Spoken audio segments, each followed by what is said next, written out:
You are listening to a programme from BBC Radio 4. Imam Dr. Usama Hasan. Good morning to you. Good morning. Wednesday's massacre at a secondary school in the USA has again reminded us of the immense evil of which we humans are capable.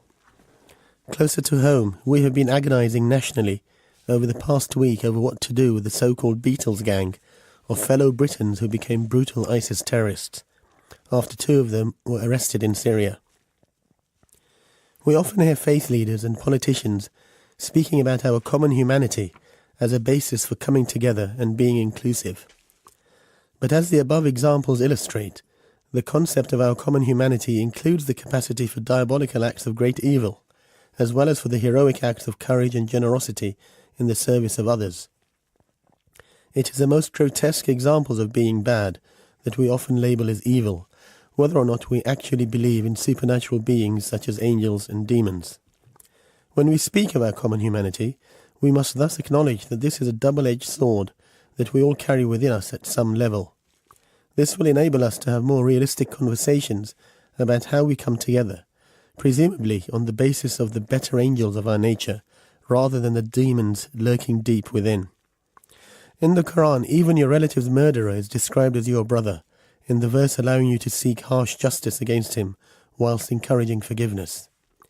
Ali bin Abi Talib, the wise early Muslim leader, revered by Sunni and Shia Muslims, faced a rebellion by fanatical, violent, extremist and bloodthirsty rebels known as the Khawarij.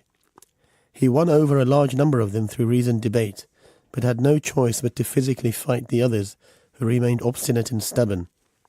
But throughout the struggle, in contrast to many around him, Ali refused to deny the rebels' humanity, referring to them as our brothers who've transgressed against us. Whether we like it or not, we must realize that mass murderers, terrorists and other criminals are our brothers and sisters in humanity, and sometimes even in faith. We must punish them within our criminal justice system, according to the severity of their crimes. Yet no one is born purely evil. On the contrary, children regularly remind adults of the virtues of innocence and good-naturedness.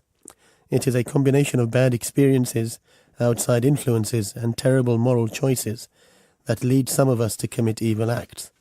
But there is always hope for repentance and redemption, and the opportunity to turn our lives around.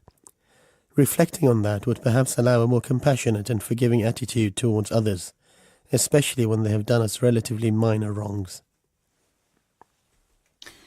And that was Thought for the Day with Dr. Usama Hasan.